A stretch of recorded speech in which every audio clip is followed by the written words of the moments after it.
What's up, guys? It's DJ Sean the Batman here. And normally I start the show off, Bento Box Saturday Uncut, start the show off, K-pop, C-pop, J-pop. We play all of that here. But if you remember the origins of how I came to be, how Bento Box Saturday came to be, we started as a part of a show called A Gamer's Escape. And I'm going to be channeling some inner gamer's escape here, as I used to be the co-host with DJ Choco Rainier. I used to be the co-host with him until he left the station. And Gamer's Escape used to review all things that are video games. It used to play video game music. So anyways, without further ado, I think this is the only appropriate way to open the show today.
Most familiar known for the Final Fantasy VII bombing run opening fanfare.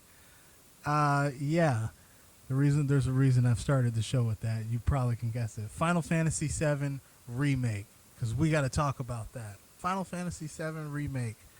I've completed the game. I've gone through the game, and look, the review. I'll keep it very, very simple. It is good.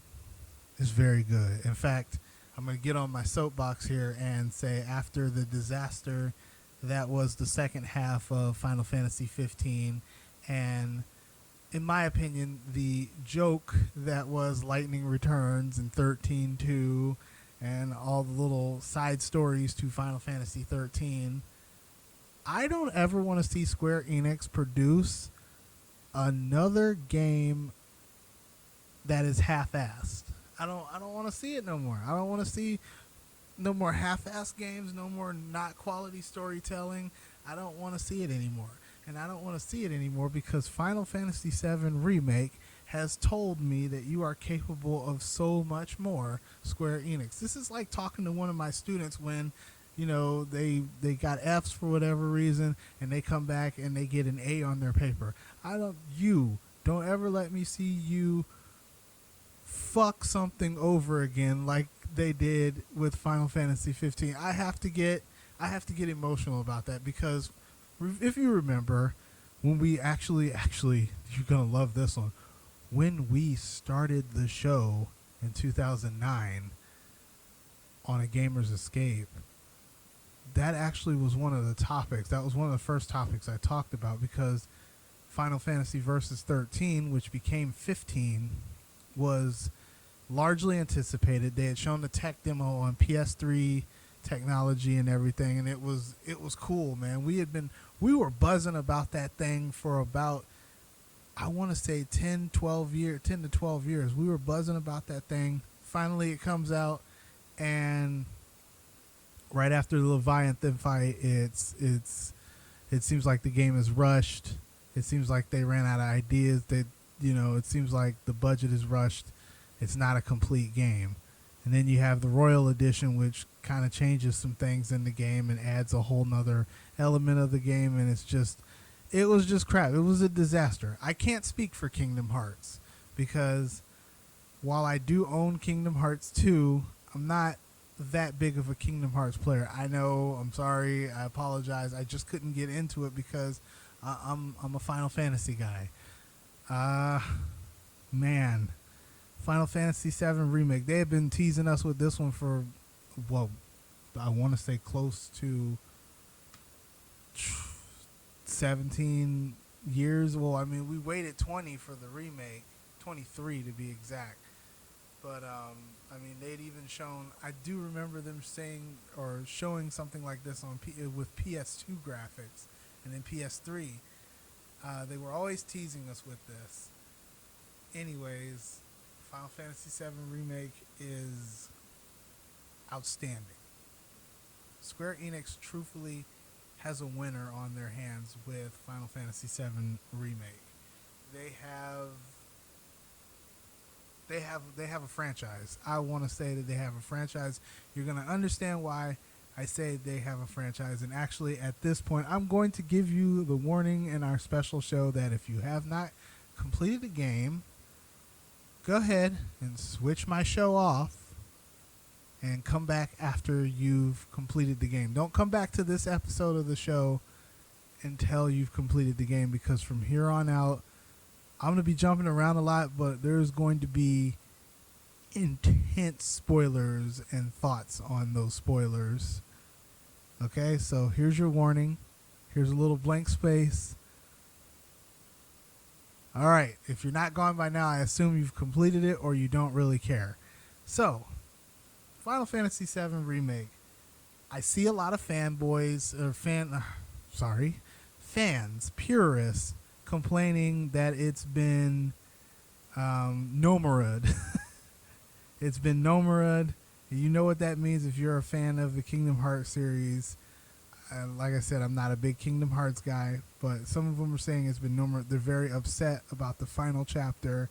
They're very upset because it did not stick to the original storyline, and I'm gonna need you to stay with me because this is gonna take a while. Being, DJ Batman is very much ADHD. That's not a joke. So we're gonna jump around a little bit, but I hope you can know from the jump that this is not going well. In a way, they kind of foreshadowed that this is not going to follow the original storyline. Actually, you saw that in the demo because that's what you play. Okay, so the opening bombing mission. Remember, you blow up Mako Reactor number 1, Cloud comes off the train and everything, just like in the original. All those things, everything is pretty much kept original, including the encounter with the guard scorpion, until you place the bomb. You're actually given the option to set the time on the bomb, and I can't remember. It's been 23 years. I can't remember exactly how much time you were given to get out of the reactor in the original. I do believe it was 20 minutes. There is an option to give that bomb 30 minutes. Again, there's some things going on here. You got to stay with me. Okay, so at the end of the boss fight, fast for the end of the boss fight with the scorpion, with the guard scorpion, after you escape the reactor, actually, Jesse's bomb explodes. It explodes, but Jesse's bomb doesn't destroy the reactor. No. Instead, Shinra orders his monsters to basically start destroying themselves and destroy the reactor to make it look like Avalanche totally did it, and now the reactor is destroyed, people were killed and everything. Basically, it's a misinformation campaign. These guys use violence, and now they're terrorists. They're the eco-terrorists, and they destroyed a reactor and they destroyed a bunch of lives. A lot of my friends that played the game actually missed this fact that Jesse's bomb didn't destroy the reactor, and some were arguing that, it just enhances the story to give more life to her character and everything. I was on board with that too, until more things started getting really, really strange in the game.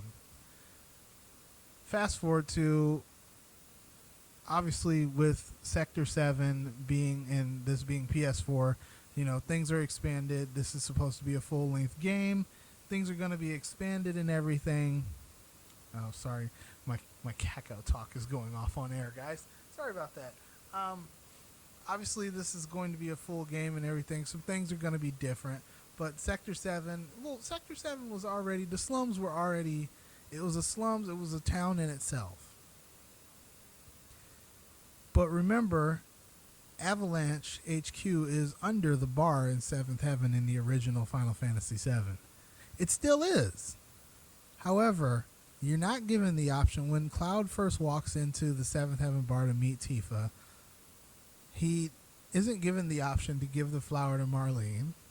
He is not, and later on, like I said, I'm going to be jumping around. Later on, you never see Avalanche's hideout under 7th Heaven on the pinball machine. You never see it.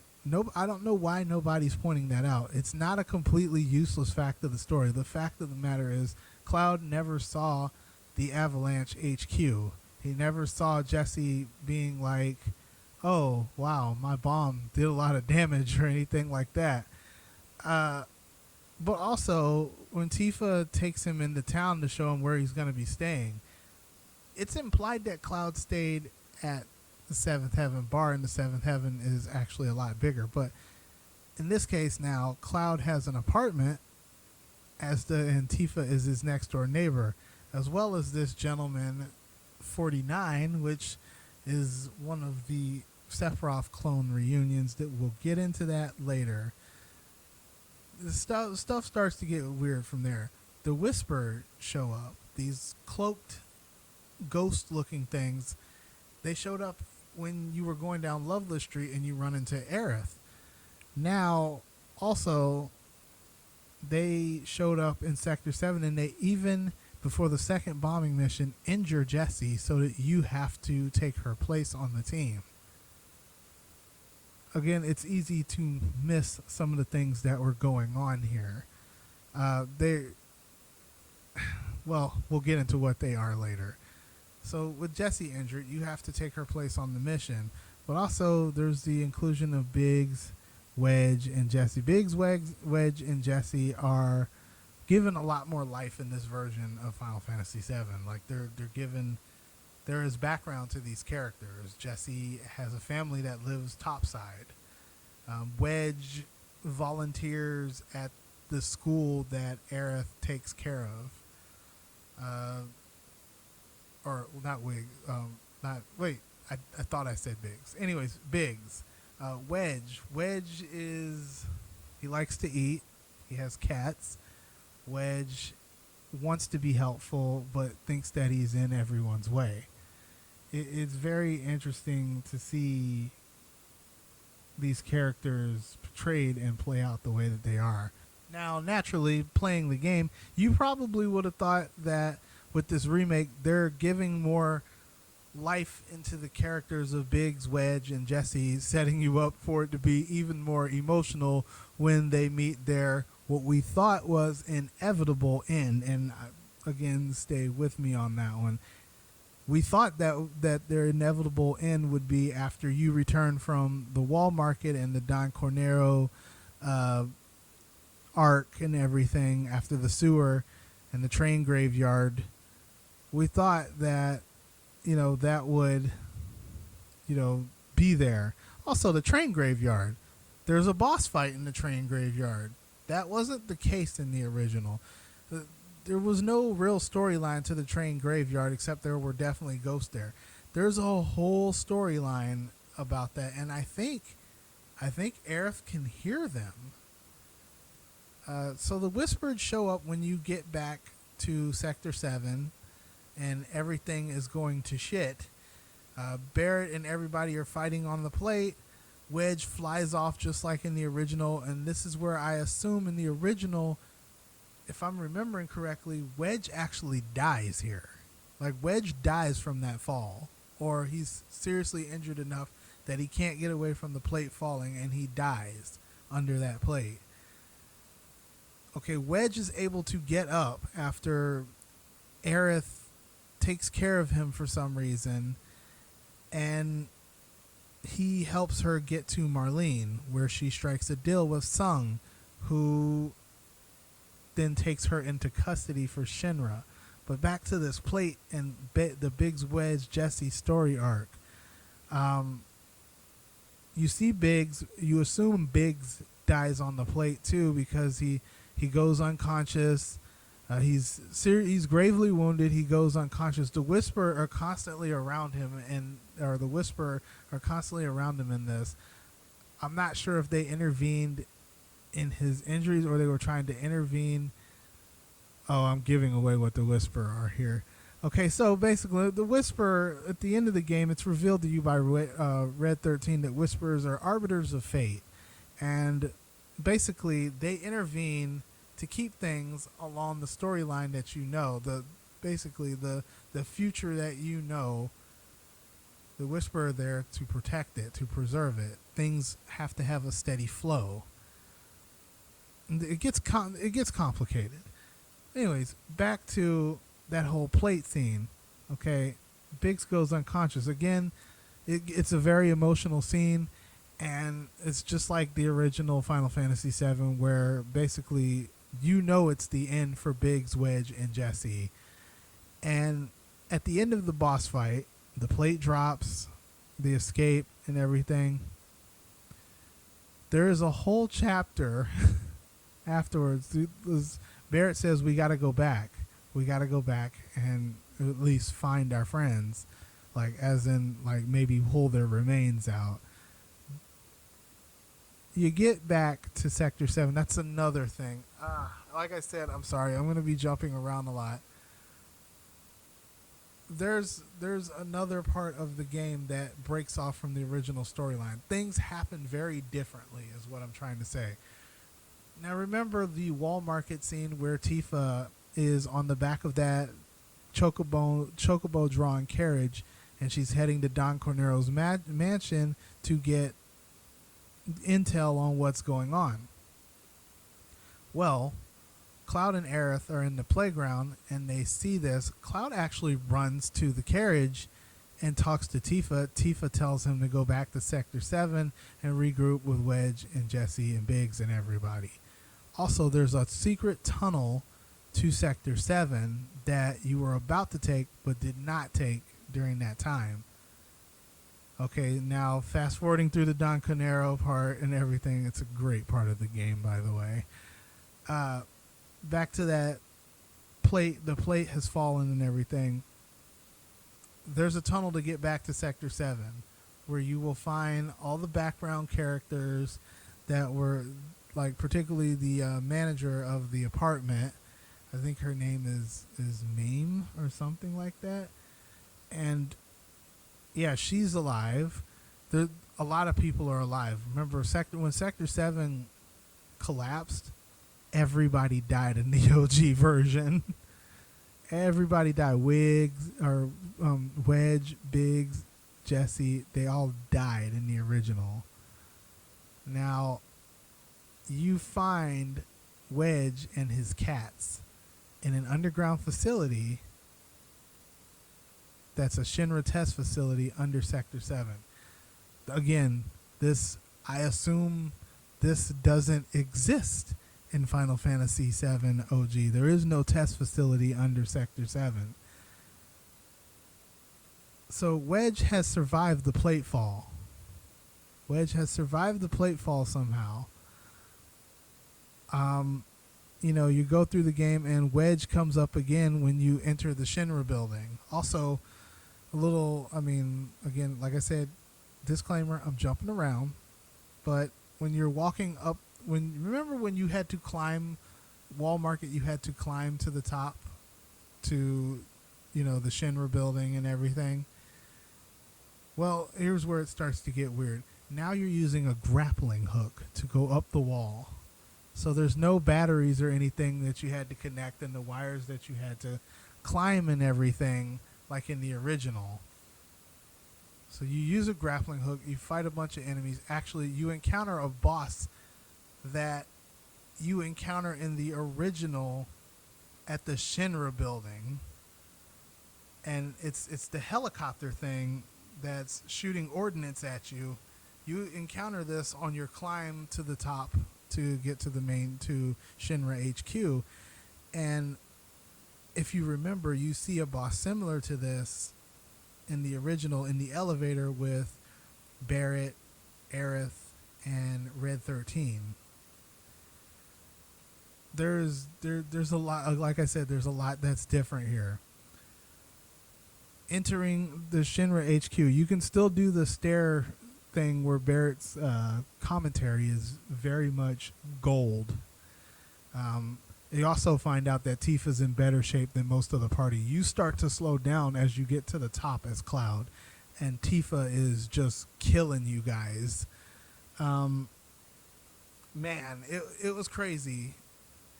But yeah, Shinra HQ, I'm not entirely clear on the differences with Shinra HQ as compared to the original, but some of the main things that I do remember happening differently are there's a scene where there's a part of the game where you're locked in a jail cell after your fights with Hojo's experiments.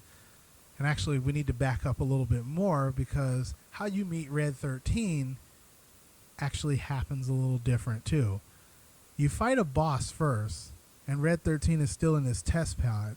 He never pretends to attack Aerith or anything like that.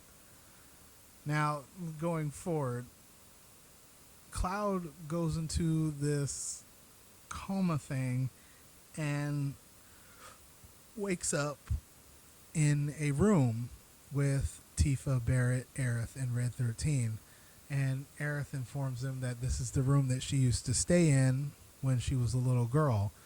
That part is not present in the original Final Fantasy VII. In fact, you're thrown into 3 different cells. Tifa is in a cell, and I believe Barrett and Cloud are in a cell, and then Red 13 and Aerith are in a cell. And that's where you go out and you discover that Sephiroth has actually killed President Shinra. This time you actually get to see Sephiroth kill President Shinra.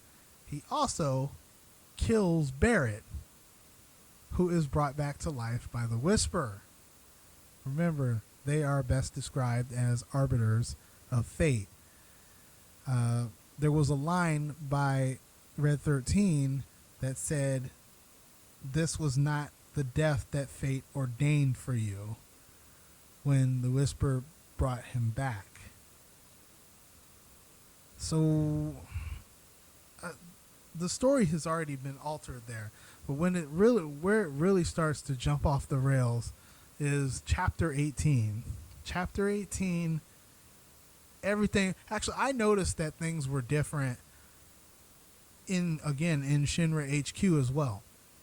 The mech that you actually fight on the motorcycle chase, at the end of the motorcycle chase, you fight with Barrett, Red 13, and Aerith inside the Shinra building. That is the exact same mech.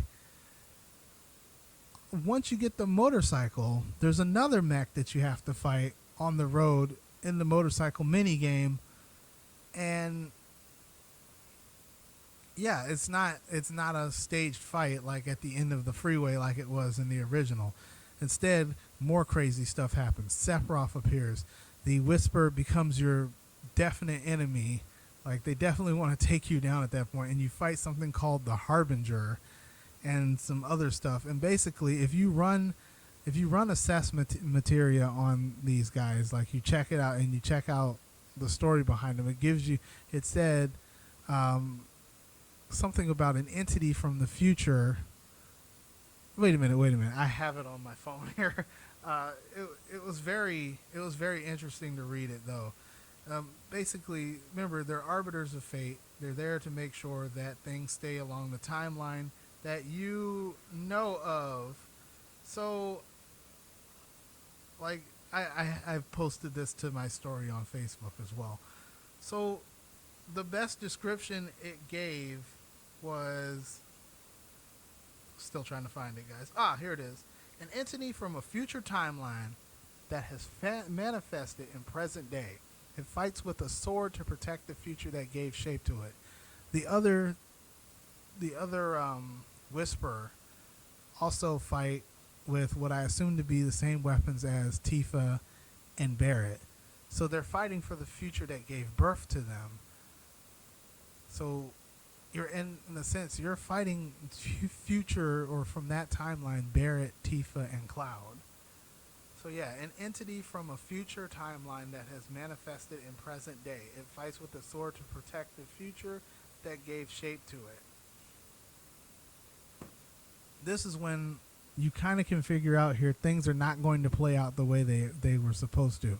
Actually, when you walk through the abyss, as I like to call it, when you walk through, first of all, there's a chapter that comes up that says singularity.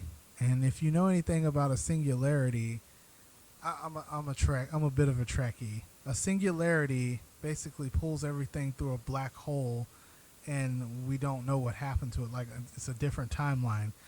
So this is so hard. Time travel and everything it's very hard to explain. Aerith warns you, or rather you're warned when you go through that thing, that you'll be changing yourselves. You'll be there. This is the point of no return. This is destiny's crossroads. And then later on in that ending, it says that the future is something like an unwritten page or something like that. Anyways, if you walk through it, which you will, you're essentially changing destiny. So the Whisperer are there to, make sure things continue along a smooth timeline. Once you defeat the Whisperer, they're no longer there to interfere with fate. They're no longer there to make sure fate stays the way it is. That's why in these ending scenes, you see some things that are really going to make you just go, what the fuck? So, Crisis Core players, hi. Yeah, we're digging way back. In the ending scene, Zack is seen, you see the ending to Crisis Core, where Zack is about to fight these Shinra soldiers and meet his inevitable and very gruesome end.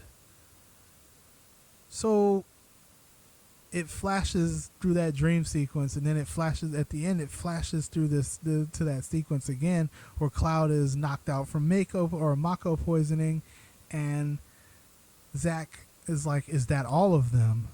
And all the Shinra soldiers are laying dead around his feet. Also, the Whisperer are no longer around, which Zack can't see for some reason. The Whisperer are no longer around Midgar or around Zack because they've been defeated by this other timeline, Cloud, Tifa, Barrett, Aerith, and Red 13. Presumingly. I'm assuming this is what happened here.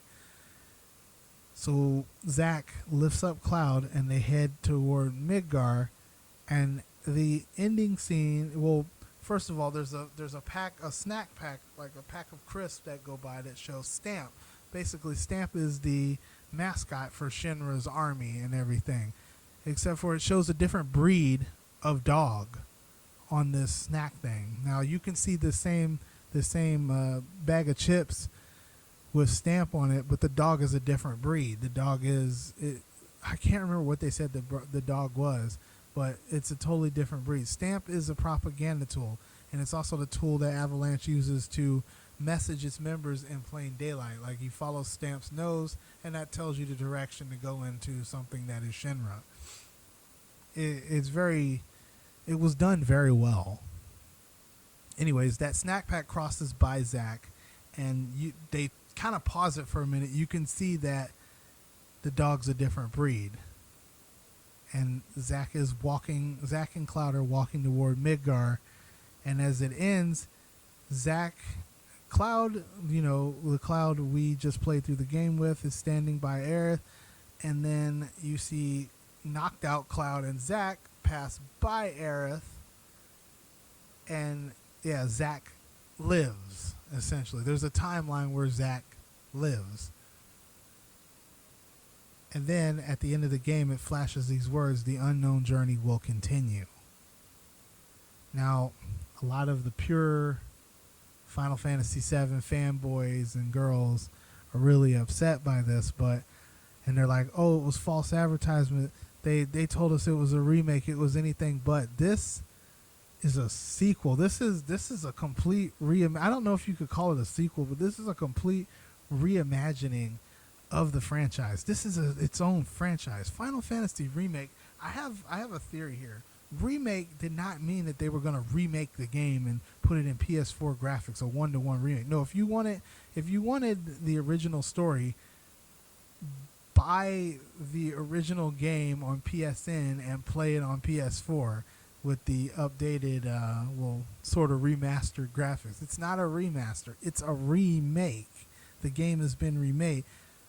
Well, it's not been remade. It's a remake. I have a feeling that the title has something to do with the game. Okay, just hear me out for a second.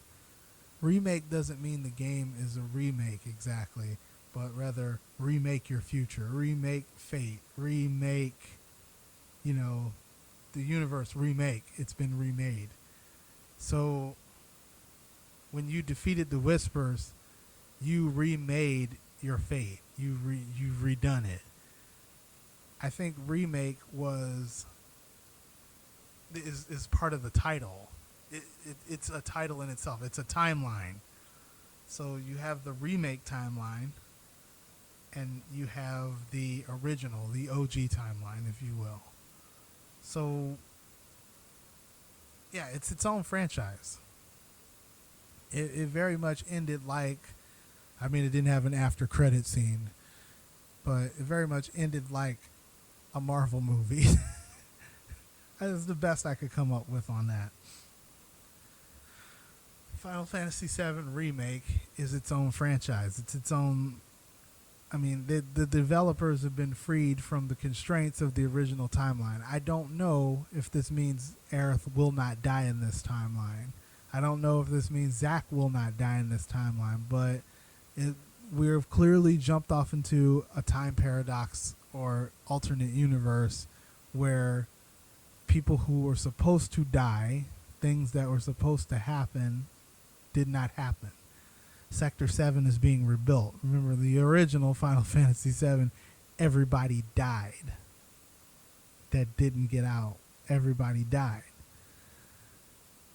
So there's a lot different here. different characters, everything. Oh yeah, there's more. At the end there, Biggs is alive. And it's implied that Jesse's alive because her gloves are on the table. We didn't see Wedge, but I assume Wedge lived too. So there's a lot for the development team to work with. I don't think that was a bad ending. I don't think that was a bad direction to go in the game. A lot of people are screaming, oh, of course it was. It was a bad direction to go. They should have left the original alone. I think about it like this. The original story was 23 years ago. 23 years ago. A lot was different 23 years ago. I don't know. I mean, I enjoy it, but I don't know that if they released Final Fantasy VII exactly like it was 23 years ago, I don't know that story holds up today. You know? I don't know that story holds up today. I don't know if it does as well as it did 23 years ago. But the remake, it gives creative freedom, the way they've written it now, it gives creative freedom to go in a different direction with this story. Part 2 and the following sequels will be very interesting for Final Fantasy VII. And because at this point, the events of Advent Children take place in a different storyline. The events of Final Fantasy VII Remake now take place in a different storyline or a different timeline. It was great. A lot of people are scared where they're going with this. They think they're going to Nomura it and it's going to be complicated, but I don't think that's going to be the case here. You have an opening for an original story here, or rather, not so much an original story, but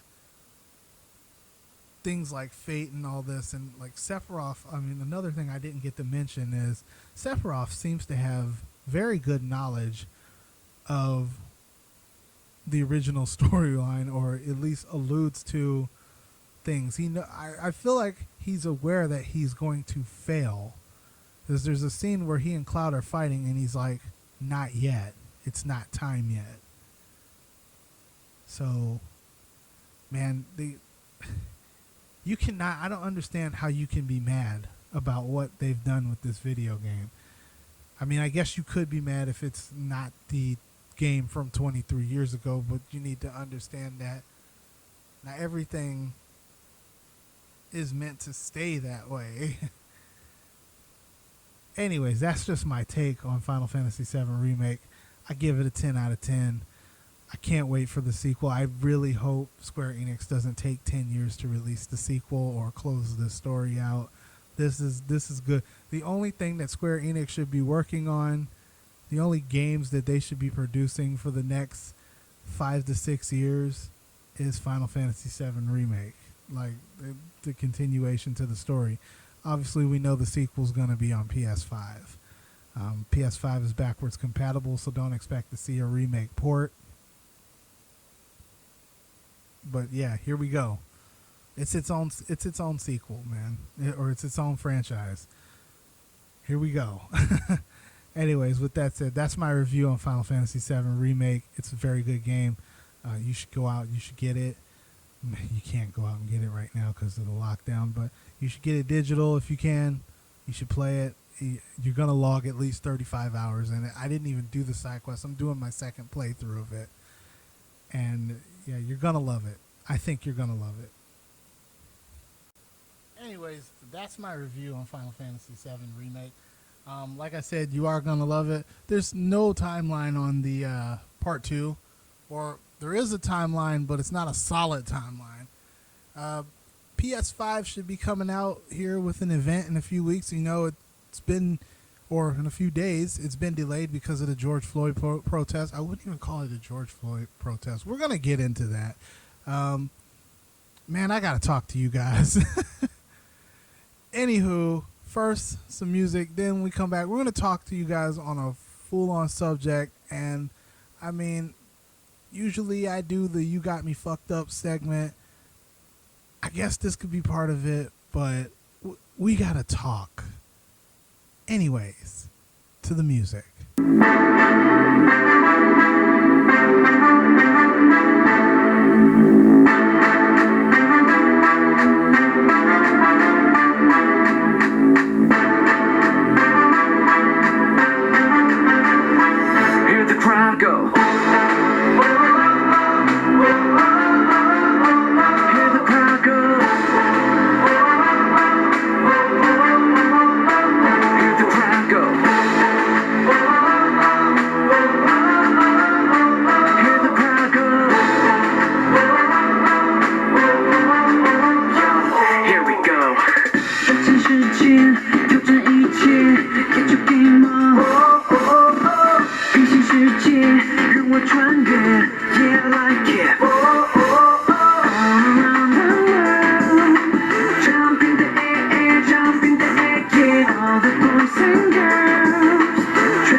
The crowd like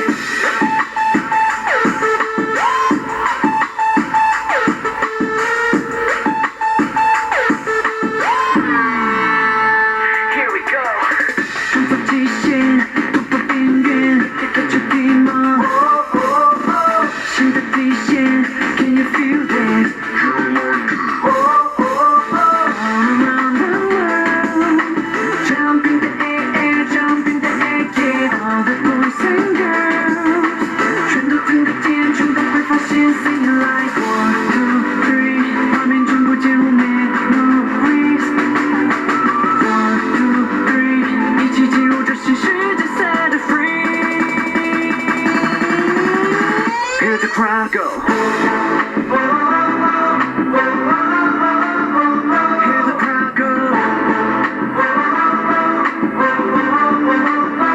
Hear the crowd go. Hear the crowd go. With the beat back. Hear the crowd go. Here we go.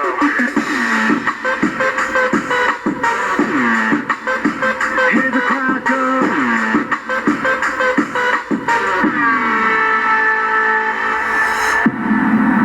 Breathe it in, breathe it in，让这时光围绕着你 ，baby。Watch us wait, watch us wait，追求未来的自由，free your mind and let it go。Hear the crowd go. Hear the crowd go. Hear the crowd go. Hear the crowd go.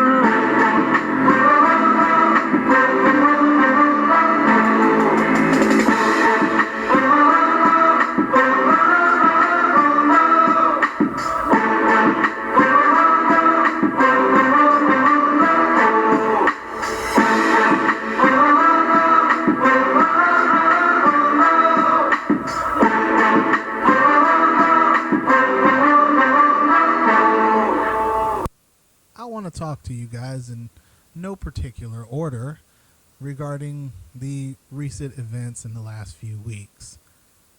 First, the incident where a police officer has clearly stepped out of the bounds of the mechanics of arrest, placed his knee on a suspect's neck, and suffocated him for 9 minutes, ultimately resulting in his death, George Floyd. I see a lot of counter arguments where they're like, oh, he had a violent history this, he had a violent history that. I'm seeing that a lot with all the police incidents that are happening, and in none of them in that moment did it warrant death. If you don't understand what I mean by that is, we have a set of laws in the United States, and those laws are to be followed. We have a due process of dealing with criminality, things that are criminal. We have laws in place to deal with this. There's a process by which this is done, and it's the right way. Otherwise, without the law, we would all be running around like vigilantes. I mean, since this is Bento Box Saturday and this is my show, you know, we do a little nerd. We jump into a lot of the nerd here. Vigilantism is exactly why people opposed Batman. Okay? So without laws, without that system of due process, we're just a bunch of vigilantes out there taking the law into our own hands. And that includes people who wear the badge and are charged with the responsibility of enforcing the law. So to counter that argument, maybe he had a violent history. Maybe he'd been convicted of child abuse, simple assault, domestic assault, whatever. In that particular moment, he's being accused of passing a forged check or a fraudulent bill or whatever, in that particular moment, that suspect should not die for that. There's a court. Remember, our Constitution says that your life, liberty, and property shall not be taken without due process of law. So what made that police officer that day judge, jury, and executioner? The same with this Atlanta incident. I can't remember this guy's name. Rayshard, was it Rayshard Brooks? I can't remember exactly, but in that particular moment, I'm on the fence. I'm on the fence. Look, the details of that investigation haven't come out yet, but from the surveillance cameras and the cop's body camera, it don't look good. And I'm not speaking because this is an African American that got killed by the police. I'm speaking from a professional side of it. You've got a guy riding with you as a police officer that can't protect his tools, man. I mean, he puts us both in danger. We'll wait for the details of that one to come out, but I gotta say, from what has been seen, it doesn't look good. I don't care about this person's violent history, because in that moment, the police were not there to conduct business, or rather an investigation on his past crimes. They were there to conduct business on a suspected DUI. In that moment, he should not have died for that. Now, yeah, I get it. The DUI would have for sure sent him back to jail. No problem. You get no argument with that from me. And yeah, maybe he was he definitely was resisting arrest and fighting the police. However, again, this one didn't deserve to die. He should be in custody. He should be in custody awaiting a court date for a probation violation. He's been around alcohol. That is what it is. The protest all around the country, it's real sad, man. It's real sad looking at it, and that's why I said I gotta talk to y'all. It's real sad because, I mean, the first argument is, oh, you're only seeing one side of the story. Oh, you're only seeing one side of the story, or you're only seeing this side of the story. You didn't see what happened before. And while that is true, what we are being treated to is things we shouldn't see. Look, I understand there's no way that we're going to see the whole situation unfold unless somebody's camera was already going before it escalated. We're not going to see that, but what we're seeing reactions to it by a lot of our law enforcement is not appropriate reaction.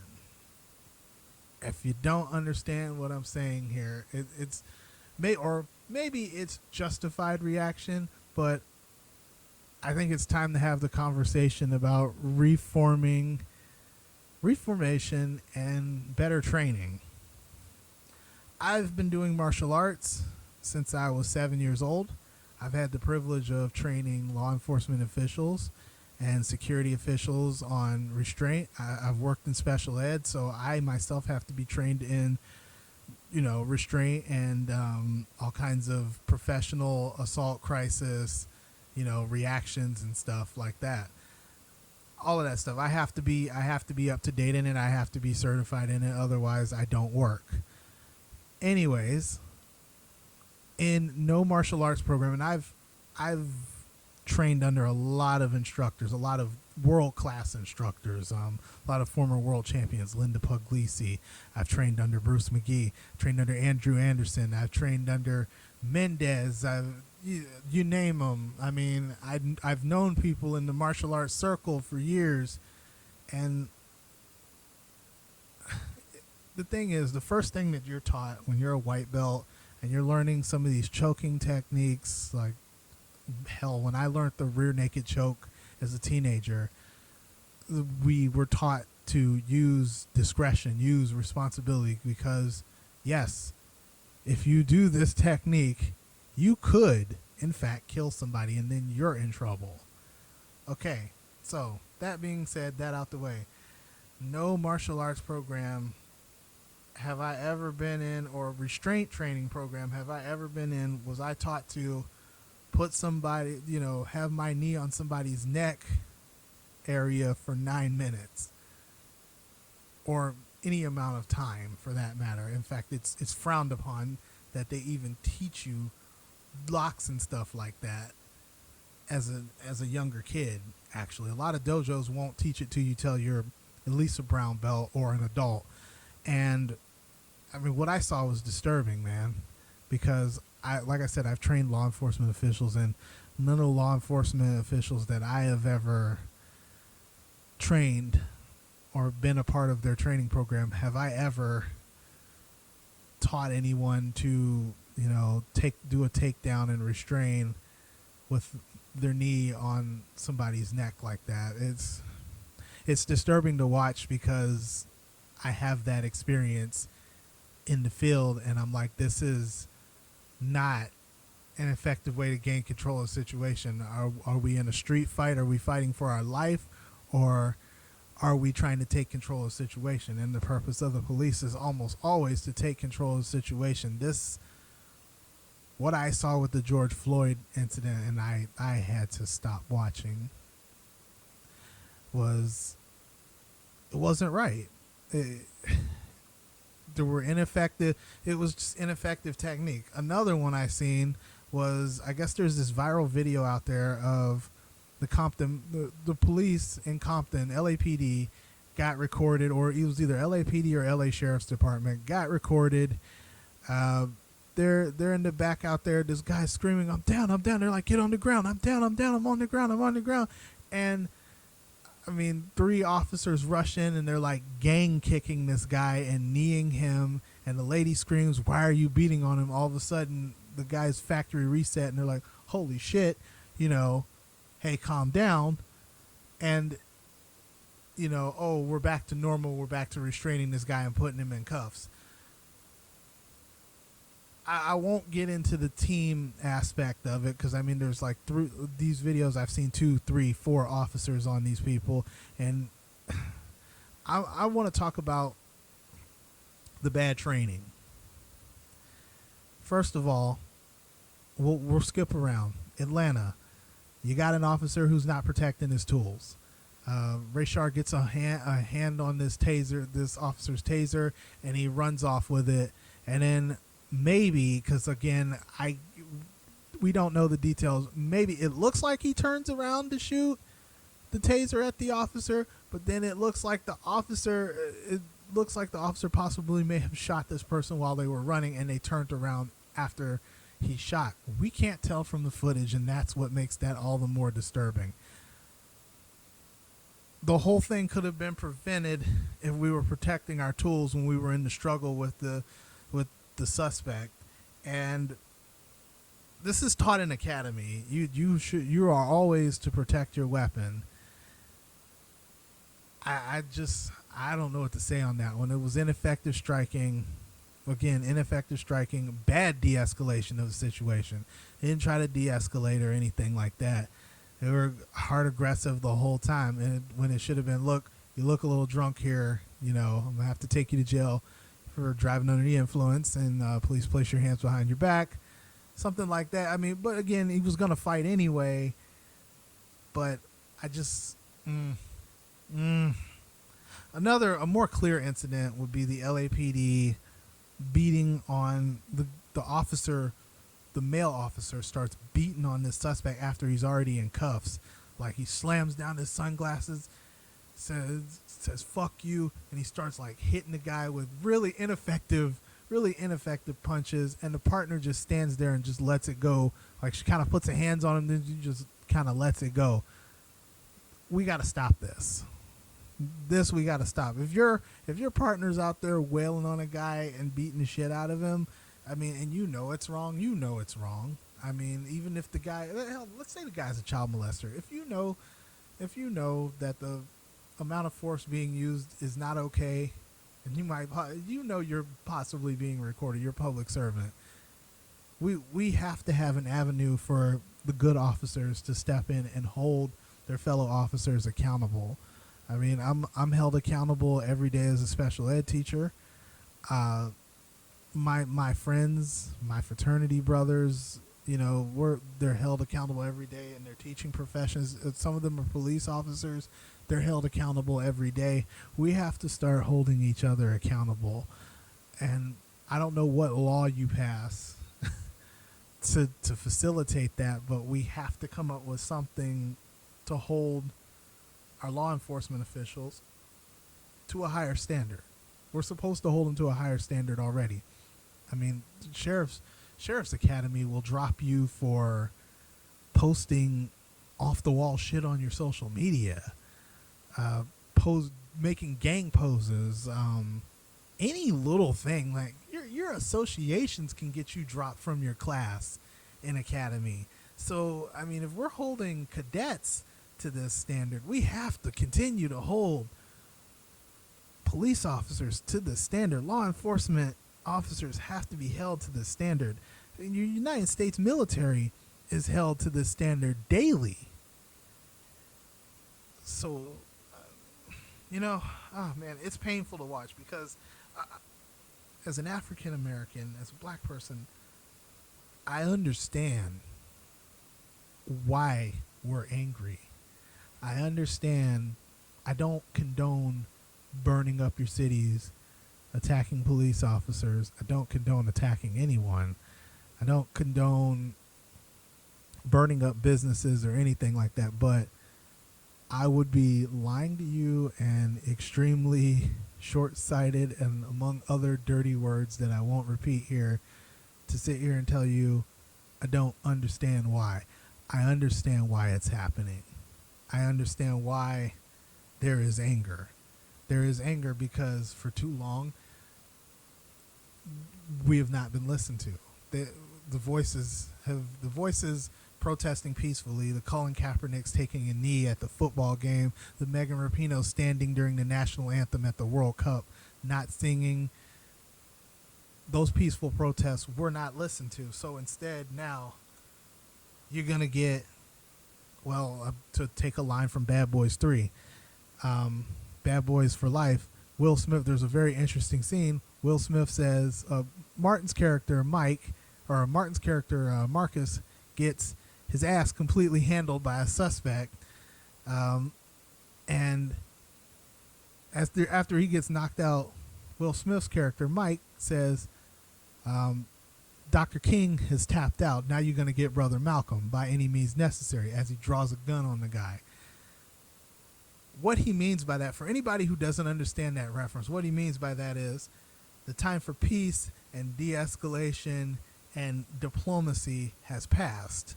Now you will get a prominent African American, basically the attitude, the ideals of a prominent African American figure who basically said he advocated for gun ownership in the black community. He advocated for self-defense by all means necessary. We've gone far past the Dr. King stage of nonviolent, peaceful protests. Now we're in the Malcolm X stage, which is by any means necessary. And a lot of these protests that should be peaceful now are turning violent. And if you tell me, that's going to take away from the message, that's taking away from the message, you need to be more like Martin Luther King, I have a message for you. When you tell people of my skin color to be more like Martin Luther King, you're basically giving us the middle finger. It's like basically you're telling us I am so glad that this show is uncut and over the internet, because what I'm about to say is extremely offensive all over the air. You're basically telling people of my skin color to shut up, be a quiet, good little nigger, and do what you're told. This is the way you do it. No, not that way. You do it my way. Okay? So when Colin was taking a knee, you said, no, not that way. When Megan Rapinoe wasn't singing, you said, no, not that way. So what way should it be done? What way should it be done? I'm not saying I agree with it, but that's the anger. That's the frustration. The frustration level has escalated. We're at critical mass. And it's breaching. Where the mass control limit is being breached right now. It's not surprising to me that every little incident involving the police is looked at as violent. I mean, the police captain that took out his baton and started wailing on this kid in Philadelphia, The rubber bullets being fired at people, kids being pepper sprayed. I mean, it is what it is. We're at the Malcolm X stage, and to counteract the people that say be more like Martin Luther King, both Martin Luther King and Malcolm X were buried 6 feet deep by 12. Okay. The protest in Selma turned violent quickly. Oh, well, that brought more people to the civil rights movement. But while it did, at the end of the day, it was still violent. They water hosed us. They tear gassed us. They beat us. They threw us in jail for protesting. It wasn't that long ago.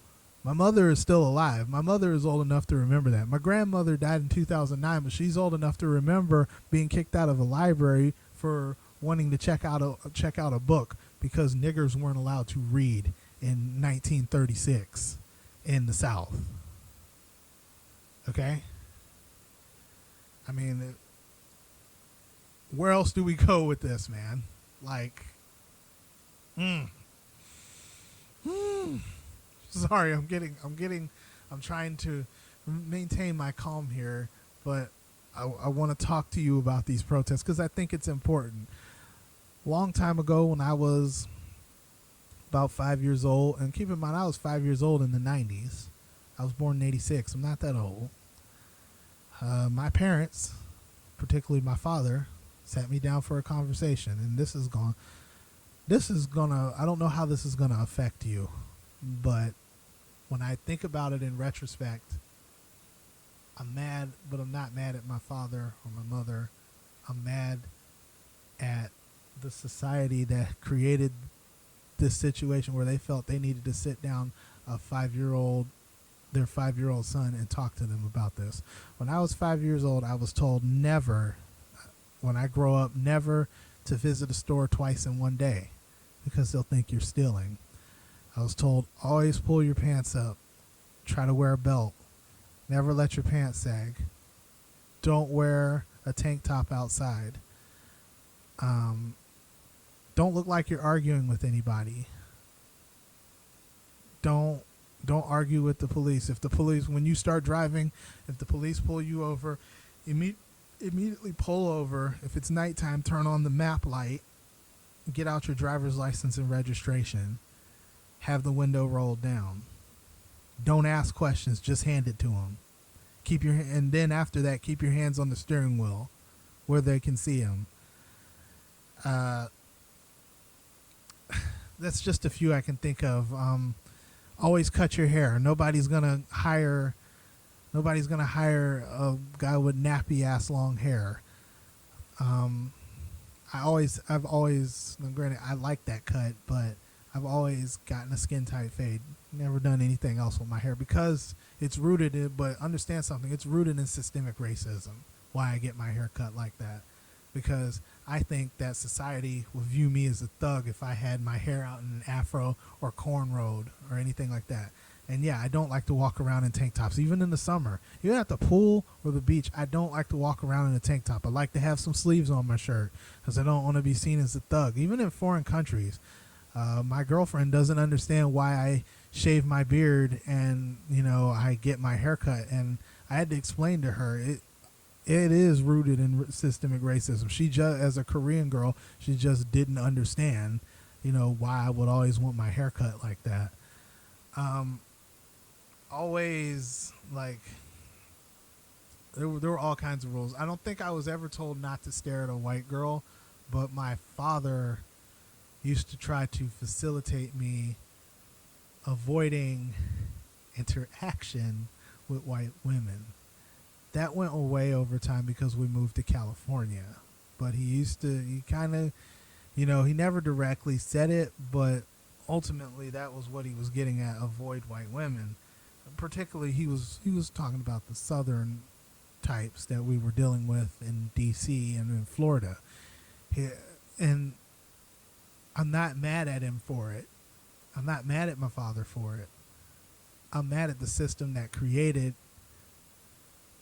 this fear in a father that he would tell his son, you should try to avoid, messing around with white girls. Of course, like I said, that went away. Thank God. But you have to understand that's what he saw growing up. Their trouble. That's Emmett Till. That's who killed Emmett Till. You have to understand that's what my mama saw when she was growing up. That's how they treat black men that try to get a job. They want you to cut your hair. You need to look like them. You need to skin tight fade your hair. Your hair needs to be done. You need to be wearing a collared shirt. It needs to be tucked in. You better not be sagging. You better be wearing a belt. Don't go into the stores twice. They'll accuse you of stealing. And then, no matter what, you're gonna experience racism in some way. And it's so sad because I remember I was 21 years old. I'm running track at Victor Valley College, possibly thinking about doing cross country. And I was 21, 2007. We drive down to Las Vegas for my birthday weekend. And what happens? Well, what happens is I win $32. And me not knowing any better, I go to the cashier with my voucher and I'm standing in line and this guy gets arrested in front of me. Please place your hands behind your back, sir. Guy gets hooked up, hauled off. A couple minutes later, 5 minutes later, 7 security guards roll up behind me. Please place your hands behind your back, sir. I'm like, what the fuck's going on here? And they cuff me and they haul me off. My mother's worried sick, looking for me. My father's calling around, looking for me. The phone is going off like crazy. So apparently the cashier tried to say, oh, he's passing bad checks. The guy's right there. She simply pointed me out because I was black. They showed me the ID the guy tried to pass. Guy looks nothing like me. He looks Indian. Man, I've never seen. My father's a very passive guy. My mother, she'll get angry. That's the former soldier in her. My father was livid. You hooked him up. You mean to tell me you hooked him up because he's black? Is that what just happened here? Oh, hell no. What a fine mess you found yourself in. It was on at that point. I've never seen my father that enraged. Like, he looked at this guy. He's like, I'm going to be back here and you're going to answer for this. You will answer for this. It was on at that point. But this is just the world that an African American male or any African American has to live in America. That's not right. When I explained this to one of my Japanese friends, she considered it an educational moment. She had no idea. Let me confirm, African American children are taught to fear whites and fear authority at a very young age. And we're taught things to protect or attempt to protect ourselves. And it shouldn't be that way. I don't want to have that conversation with my kid. You shouldn't want to have a conversation like that with your 5-year-old, your 8-year-old. You shouldn't want to have conversations like that. And that's where I'm going with this. Anyways, I'm DJ Sean the Batman. This is Bento Box Saturday Uncut. And we're going to go back to the music.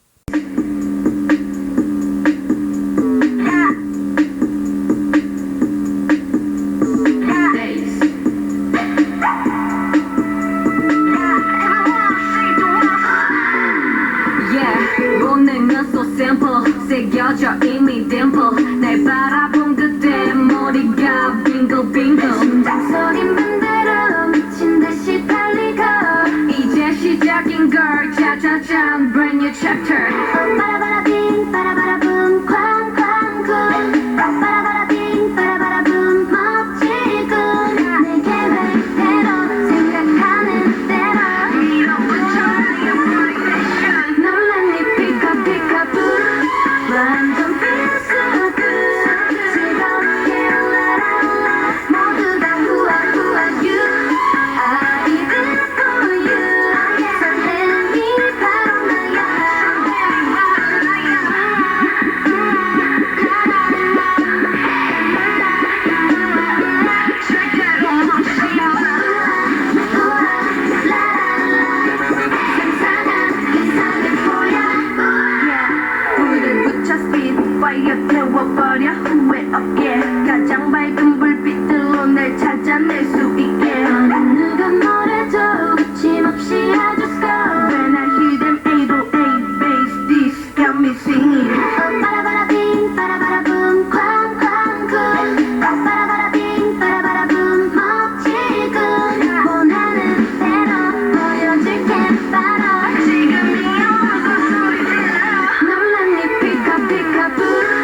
완전 필수급 즐겁게 라라라 모두 다 후아 후아 you I live for you 설렘이 바로 말해봐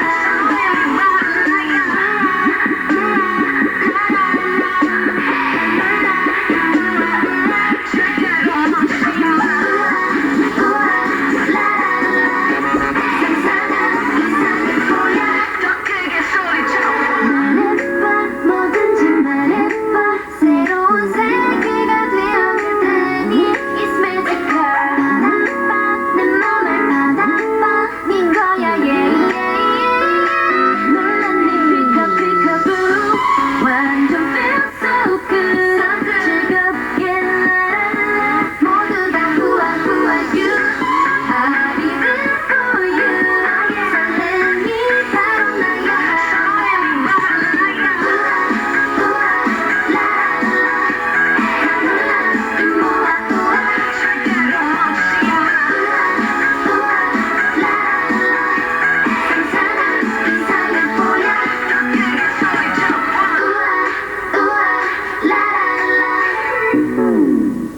That was new girl group Woo-Ah with, get this, the debut song is called Woo-Ah.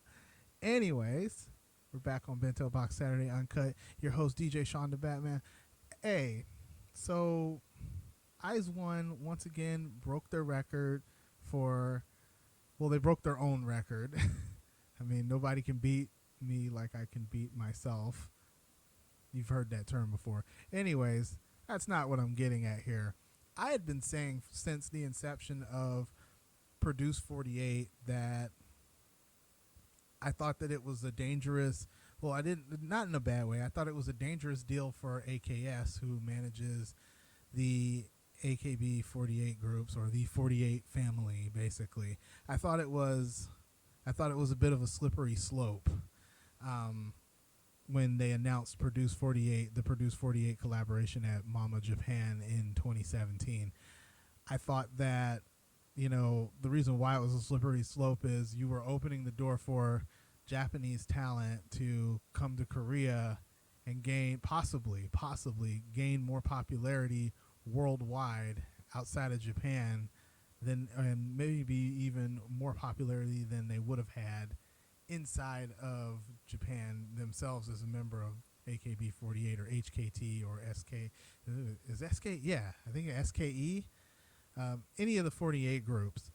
And what we got out of Produce 48 was, although there were like 39 Japanese girls, 39 girls from the 48 family, only 3 ended up making the final lineup.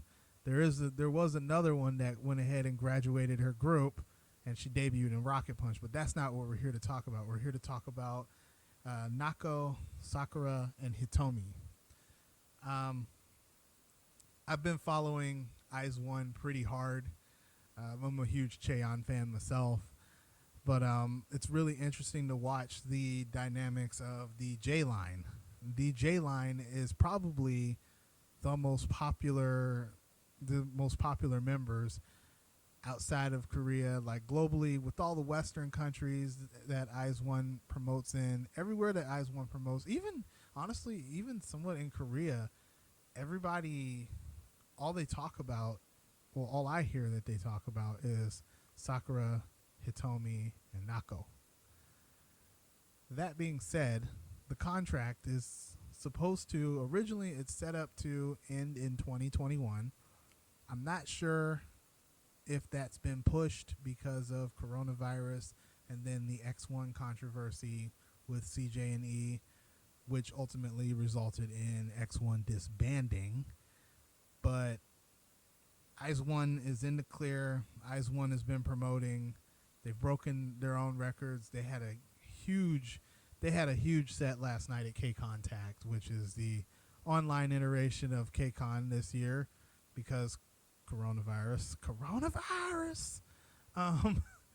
Anyways, in 2021, when their contracts come to an end, when the group activities are supposed to come to a halt, and Eyes One would be essentially disbanded, or is supposed to be essentially disbanded, I'm first of all, let me dial back a little real quick. There's been an increasing push by the fans to make Eyes One a permanent group, uh, with good evidence. I mean, the records broken, the great comebacks, the promotions, despite the fact that, I mean, these girls can't really have a concert right now. They did have a special in your car concert over here, but yeah, despite coronavirus and stuff, they're still promoting pretty hard, and like they're just everywhere. Anyways, there's a huge push to make them a permanent group. There was a pretty good push to make IOI a permanent group too, but there's some circumstances that were different from the previous 2 seasons of Produce 101. First of all, with 101 and IOI, both the boys and the girls of those 2 seasons, their companies had plans for them. In fact, with season 2, with Produce 101 for the boys, the one that resulted in 101, you had members of Newest, or you had a member of Newest in the group, which is a group that had already debuted. Anyways, it's very different. IOI, Somi, Chungha, Youngjun, all of them had plans from their respective labels. Like, their labels had plans for them.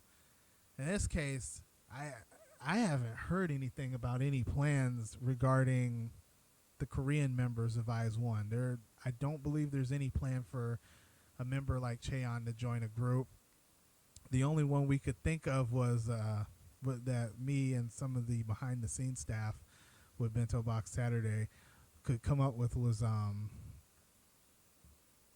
maybe there's a plan for somebody to join Everglow, but most likely not, because Everglow appears to be fine. Now, with that said, back to the original subject, the contracts of Nako, Sakura, and Hitomi. When that comes to an end in 2021, I asked around to some of my friends that are heavier in J-pop than I am what they think about that, and the growing consensus is Sakura, Nako, and Hitomi probably will not return to J-pop, unless, of course, they're feeling uncomfortable with K-pop because they are Japanese. The reasons for that, they vary, but I wanted to read some of the reasons for that over my show here, so I'm going to pull up some of the messages. One of them is they're receiving more popularity and success with Eyes One, unless they aren't feeling comfortable because they're Japanese and would rather return to J-pop. Again, yeah, the popularity, just to give you an example of the popularity, when I went to Eyes on Me in Taipei, like, you could find merch and like everything for every Korean member, but when it came to the Japanese members, you wasn't finding nothing, man. Either that or you was paying ridiculous resale prices to, get what you wanted. Anybody in the J line was not gonna be found that day. Okay, so another opinion. This is a dissenting opinion, but I'm going to read it anyway because that's what we do here. Dissenting opinion here. AKS has reformed and broke off most of the groups. So he thinks that they are definitely returning because the only thing that anybody talks regarding Eyes One is those 3.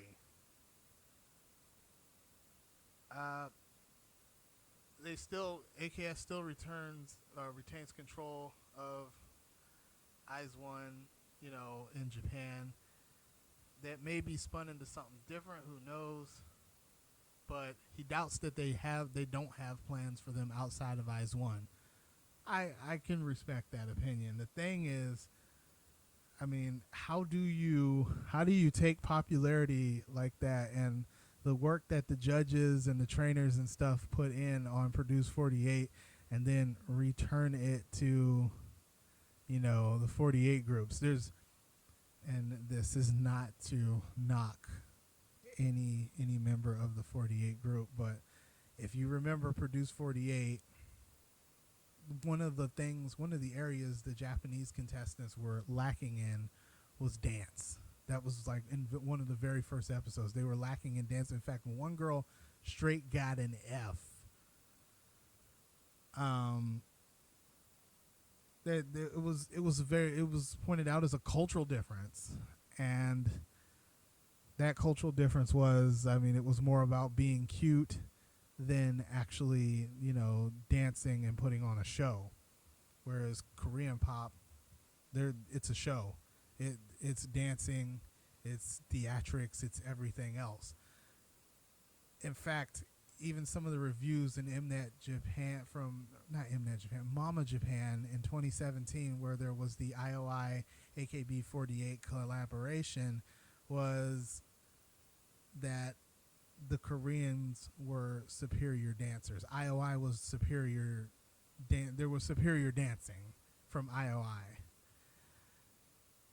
Anyways, with that said, that there was so much work put into Sakura, Nako, and Hitomi. I just don't see CJ letting go that easily. Maybe they will. Maybe they have other plans. Maybe they will. Maybe they'll let the girls walk after that. I don't think so, though. And I don't think that Sakura and Hitomi and Nako would want to, because, again, they've enjoyed popularity they would not have enjoyed otherwise. And you got to go to LA and perform in Staples Center. You got to go to New York and perform in Madison Square Garden as a member of IZ*ONE.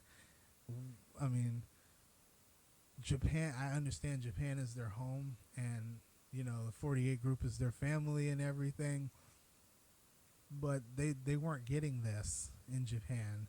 And I just wonder,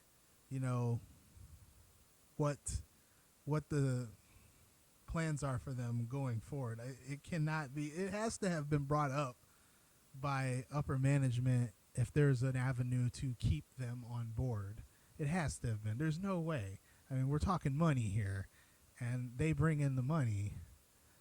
So it'll be interesting to see in 2021 what happens. I pay big attention to the J line, because as far as IZ*ONE becoming a permanent group,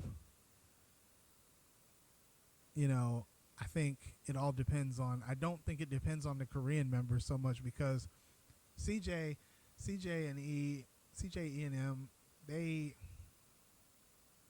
can negotiate. They can negotiate with these girls' companies and somehow have them on some type of contract to promote through them. I think they promote, I think their official label is Stone Entertainment. I just see this as, I see it, the Korean trainees will not be a hurdle in making them a permanent group. That is what I'm standing on. I'm willing to die on that hill. What will control that is probably the decisions made regarding the J line. So Hitomi, Sakura, and Nako will probably be the deciding factor if this becomes a thing. I kind of can see it becoming a thing, because there were no real concerts or tours or anything to be had because of coronavirus. So, yeah.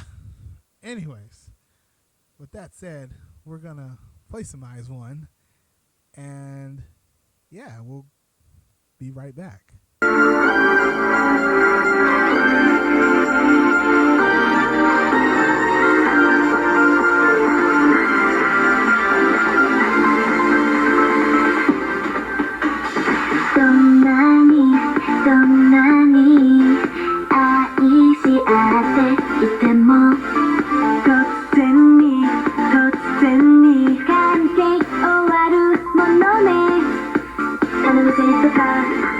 そういうんじゃなく流行って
だと気づいていたのよ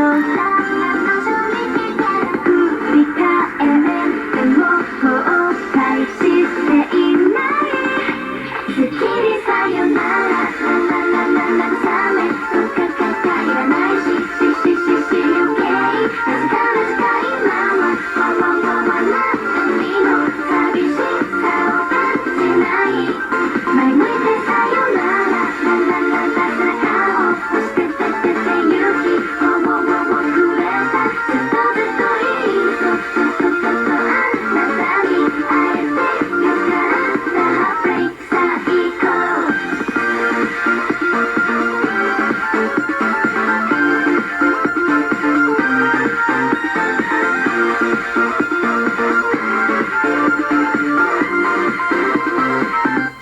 もういつ今すぐに背中を続けてよ見つめられたら気が立っちゃうポジティブなうちに恋の扉閉めましょう嫌いになりたくないあなたの理想のさよならしてみたいって思ってた願いそんなわかるあるわけがないのにご機嫌さよなら涙なんかかかかなくて平気だって今もあなたを好きなのは変わらないごめんねさよなら思い出いっぱいありがとうサンキューなんか幸せ明日は会えないのに強がり不思議ご機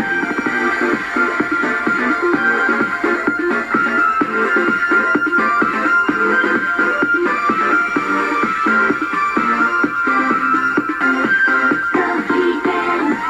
よならKCON TACT. You knew that was coming. KCON TACT. I'm not even sure how to pronounce it. We got the press releases on it. I've been following it since, it was announced and everything. But we got, like I said, we got the press releases on it. I was really curious how they were going to go through with a virtual concert this year due to COVID-19. Normally I cover KCON, Los Angeles and New York. And I mean, some of it has been it's different for sure. Let's have a little talk about it. This will be our last air break of the show. Let's talk about the differences. The audience, like you had to apply for all the audience activity, the perks and stuff you would normally get guaranteed by your tier in KCON USA. You had to apply for it through KCON TACT. Now, I can talk about the cost here because we are uncut online. The cost was $19.99 or 24,000 Korean won, and it was on YouTube. It's on YouTube. It's still currently going on, and it's 7 days this time. Lots of artists. One of those artists I wanted to highlight though, and we're going to talk a little about them, is J01. I'm going to call him J01. This is Produce 101 Japan's project boy group. Very, very interesting. Very good. They're dancing very, very J-pop. Their dancing is still very J-pop. Like I get very Generations, Exile Tribe, Sexy Zone vibes from these guys. And I guess I should. They're Japanese.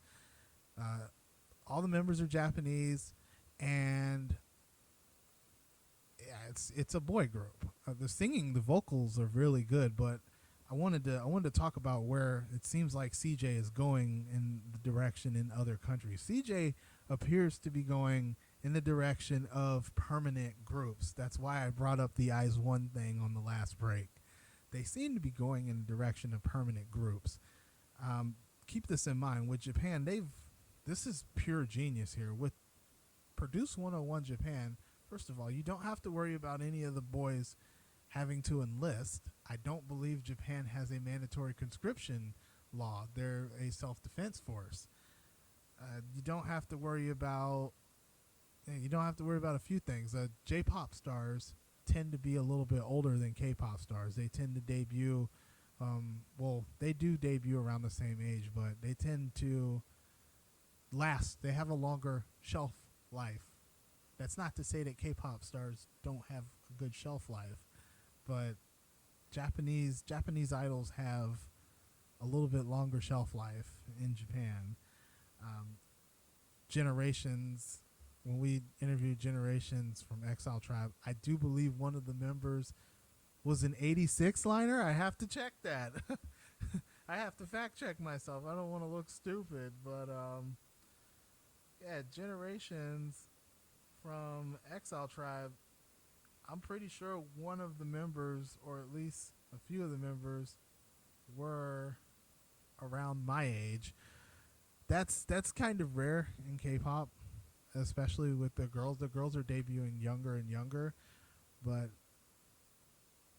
popularity wise, a lot of times, like, you won't have an idol that's in their 30s or late 20s, like really late 20s. Of course, the exception being Girls' Day, who lasted way longer. Anyways, yeah, I had to check myself on that one. Okay, so the oldest member of Generations from Exile Tribe looks like a 91 liner. That was Mandy, who's 91. He's 29 years old. Okay, so there was nobody in their 30s, but yeah, J-pop idols tend to be older, or whether they last longer.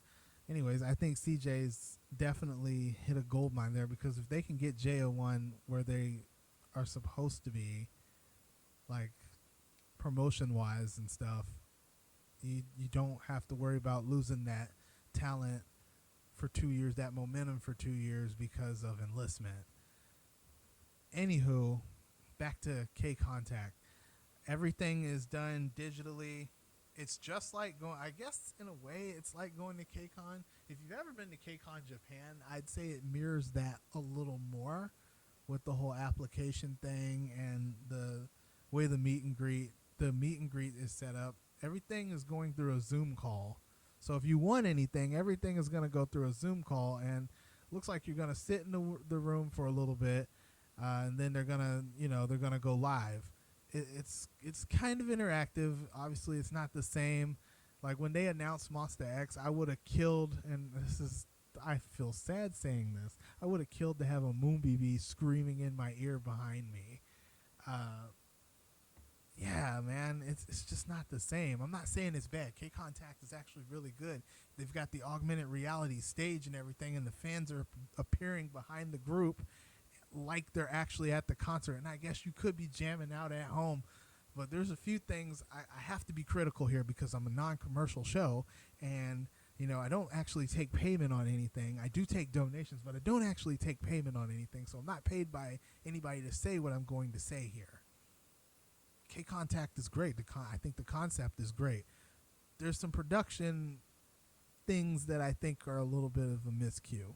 First of all, I understand that they're trying to be accommodating to the Asian fans with respect to like Thailand and Japan, as well as some of the European countries.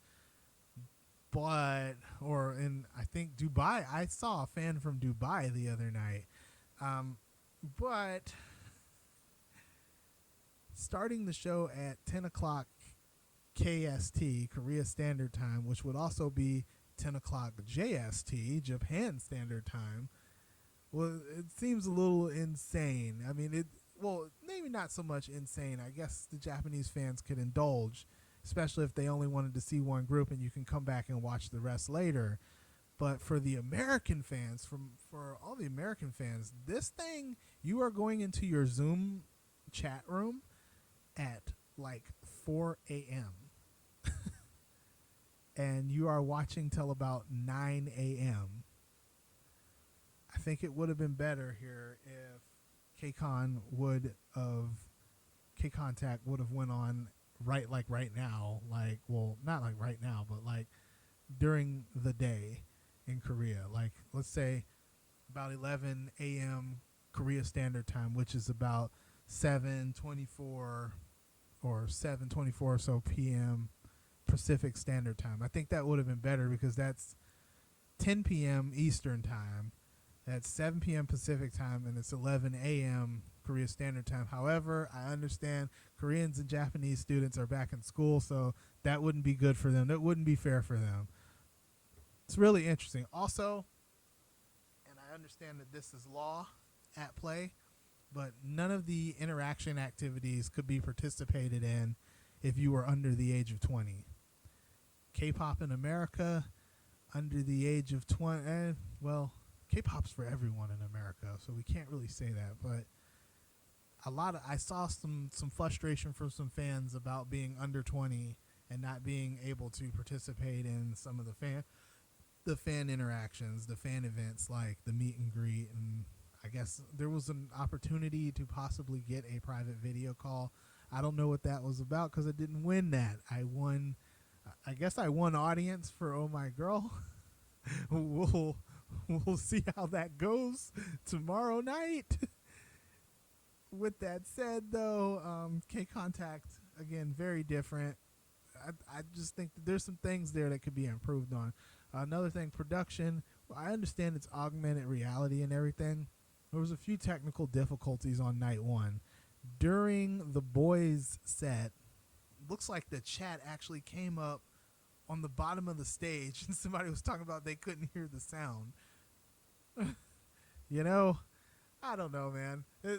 There's some constraints when you're dealing with virtual concerts, for sure. I do applaud them for trying.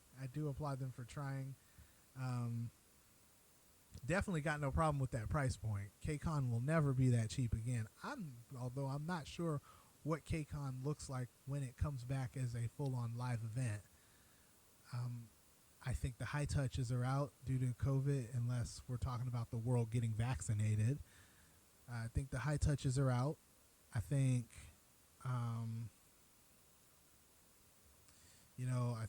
just pretty much interaction will have to be different. We'll see. I think that those price tiers have to be looked at as well as where they hold KCON, which is kind of bad because KCON New York probably just entered into that contract with Madison Square Garden. So it'll be interesting to look at, because the safest thing to do if you were to have a concert would be to have it outdoors. It becomes that much more dangerous when you're indoors in close proximity. But we won't get into that. KCON TACT is still going on. It'll be going on until the 26th, I believe. Check it out. $19 on YouTube. Check it out. It's decent. I mean, if you need your K-pop feel, it's decent. It's like having the Mnet channel in the U.S. and being able to enjoy all these performances, but it's KCON. Also, I think it's pretty cool that KCON is including the Japanese groups and Japanese fans in this one. Like there's some things that are unique about KCON TACT here. First of all, JO1, we most likely would not have gotten at KCON USA. I don't even think you would have seen that at KCON Thailand. So yeah, it's very unique. Like a lot of the Western fans were wondering, they're like, wait a minute, who is this group? Who is this? I've never heard of them. Who is this? It's JO1. And then it was like, oh, they're Produce 101 Japan. So yeah, man, definitely check out KCON TACT. Check out JO1. Check those guys out. They're pretty awesome. Very talented group of guys. And with that said, that is our last air break for this show. We'll get back to you hopefully in another 2 weeks. Quarantine is bad, y'all. With that said, we're going to end with a JO1 song. All right. We'll catch you next week. Or in 2 weeks. 2 weeks, yeah. Give it 2.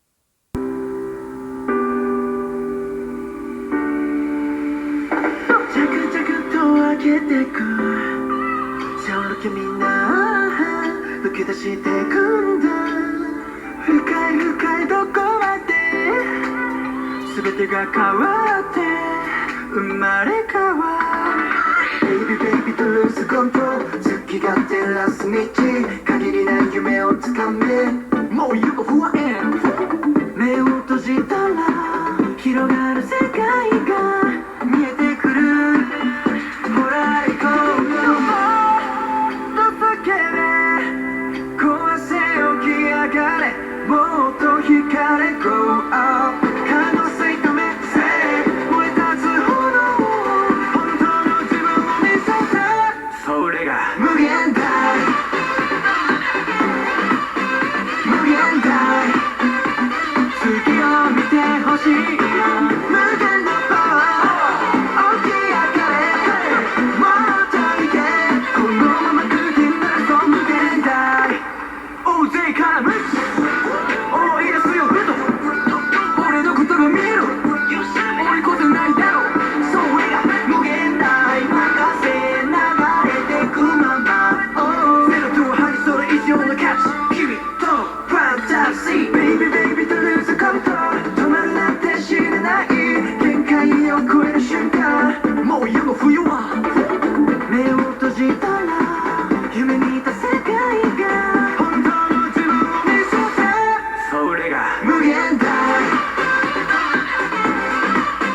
無限大月を見てほしい無限のパワー起き上がれもっといけこのまま空気になると無限大闇が晴れて広がっていく未来眠った心起きる瞬間不可能はない Let's go それが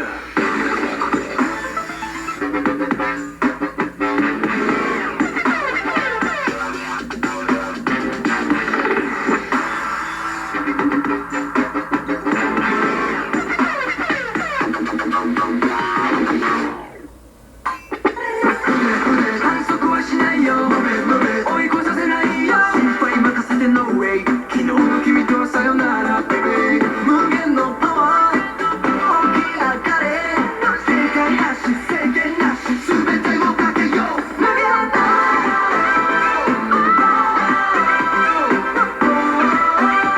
もう止まらないあなたの未来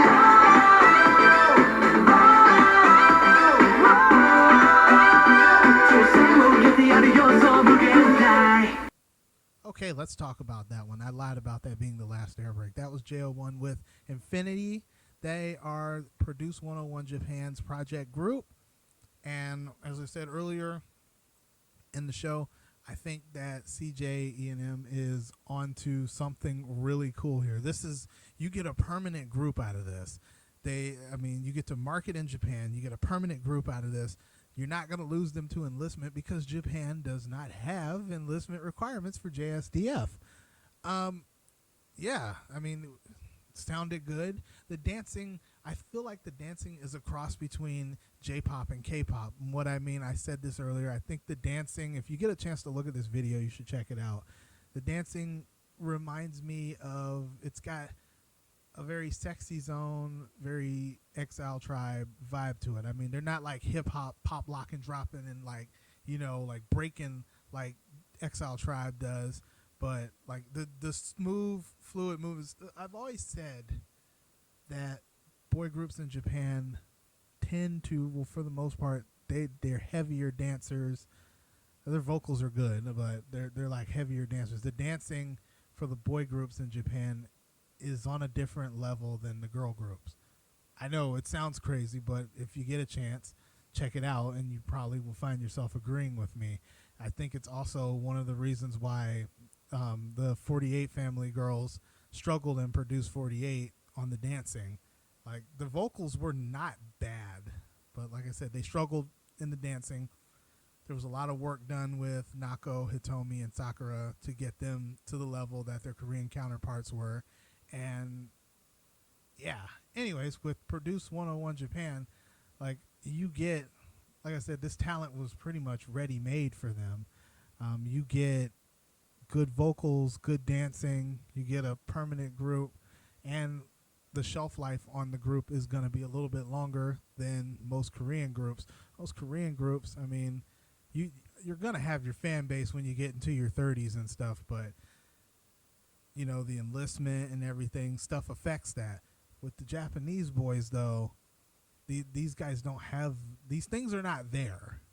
And I've noticed over the years that Japanese idols tend to get more popular as they get older. I don't know what it is. Somebody will have to explain it to me. But yeah, it seems like outside of Korea, it's okay to be a little bit older to be an idol. With that said, that is the final air break because I don't want to review Shake That Booty. Actually, why don't I? Why don't I end the show with that song? Okay, so there's this song by Queen Wasabi. Let me explain. There's this song by Queen Wasabi. It was on, was it Good Girl? On Mnet, which is this, it's kind of this competition show, but it's not really a competition show, and all these female artists are, you know, performing and like for one goal or something like that. And yeah, it was good, man. Like you got a performance from Mimi from Oh My Girl. You got Hyoden came back in one of these episodes and was like doing it. But Queen Wasabi, you need to see that. The video does better than the song. We'll play the song for you. It's called, I believe it's called Shake Your Booty. It's Sinto Booty. And my girl tells me that means original booty. So I guess she's saying her ass is for real. Anyways, the song is 19 plus. So I'm glad we're on the Uncut show because I would need to censor a lot to play this. Anywho, here it is. Booty, Queen Wasabi.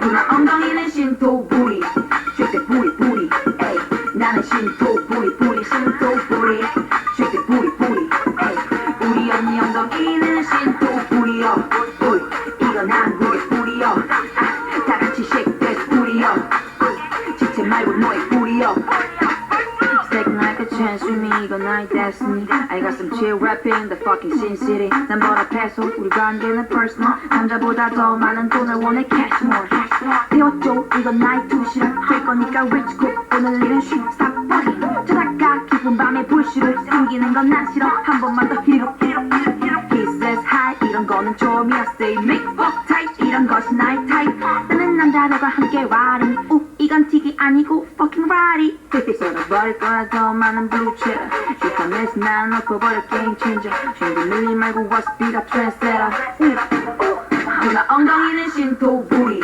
쉴때 부리 부리 에이 나는 신토 부리 부리 신토 부리 쉴때 부리 부리 에이 우리 언니 엉덩이는 신토 부리요 이건 한국의 부리요 다같이 shake that 부리요 지체 말고 너의 부리요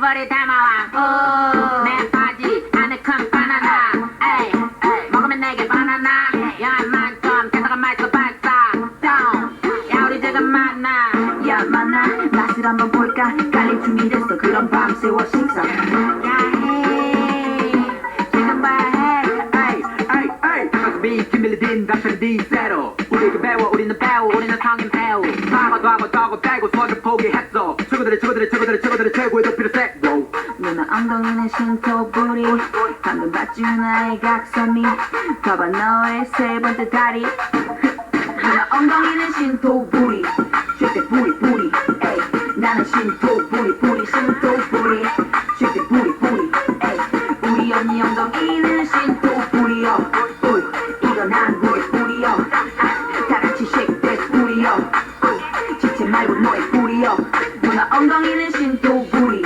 쉴때 부리 부리 에이 나는 신토 부리 부리 신토 부리 쉴때 부리 부리 에이 우리 언니 엉덩이는 신토 부리요 이건 한국의 부리요 다같이 shake that 부리요 지체 말고 너의 부리요